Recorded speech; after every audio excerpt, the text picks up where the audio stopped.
Neville ৰোডত বছৰ বছৰ জুৰি জনসাধাৰণে দুৰ্ভোগ ভোগা এই সমস্যা হৈছে অত্যাধুনিক যান-জঁটৰ সমস্যা।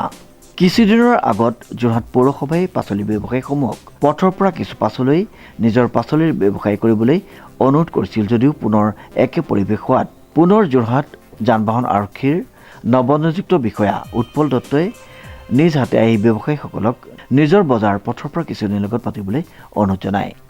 এটা কণ্টিনিউৱাছ প্ৰচেছ আমিতো ট্ৰেফিক পুলিচে হওক মিউনিচিপালিটি আমি কৈ থাকোঁ। তাৰপিছতো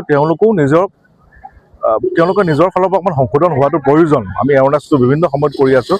গতিকে আজি মইতো নতুনকৈ আহিছোঁ, আজি এইটো মই ফাৰ্ষ্ট ড্ৰাইভ দিছোঁ। আজি আমি তেওঁলোকক বহুত সন্মান সহকাৰে, বহুত বয়োজ্যেষ্ঠ ব্যক্তি আছে, দুখীয়া মানুহ আছে, সন্মান সহকাৰে আমি তেওঁলোকক জনাইছোঁ, বুজাইছোঁ আৰু সেইমতে আমি তেওঁলোকক কিছুমান নিজেও সহায় কৰি পেলাই যাতে ট্ৰেফিকটো স্মুথলি ৰান হয় সেইখিনি আমি দেখুৱাই দিছোঁ। আৰু তেওঁলোকৰ দোকানবিলাকো আপোনালোকে দেখিছে পিছুৱাই দিছোঁ।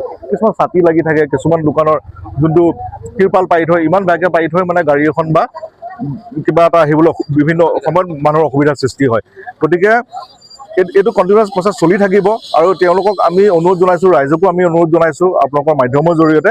গতিকে যিসকল ব্যৱসায়ীসকলেও যাতে তেওঁলোকে ট্ৰেফিক ৰুল আৰু ৰেগুলেশ্যন ৰোডৰ ওপৰত কেনেকৈ ক'ত বজাৰ বহাব লাগে, ক'ত কেনেকৈ কিমান ৰাখিব লাগে সেইটো বুজে আৰু লগতে যিসকলে ইয়াত বজাৰ কৰিবলৈ আহে তেওঁলোকেও যাতে ডাবুল ট্ৰিপুল পাৰ্কিং নকৰে, নহ'লে সেইটো এটা সমস্যাৰ সৃষ্টি হৈ যাব।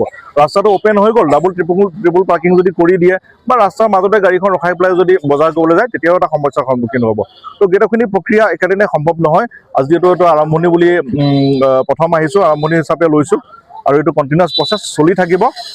মই ভাবোঁ ঠিক হ'ব, 2 এদিন লাগিব পাৰে, কিন্তু আমি মিউনিচিপালিটিৰ লগতে তেওঁলোকৰ লগতো আমি কথা পাতি পেলাই আগবাঢ়িম।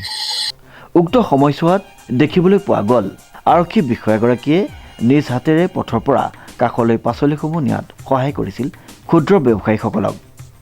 অনুপম বৰাৰ ৰিপৰ্ট, নিউজ নাও।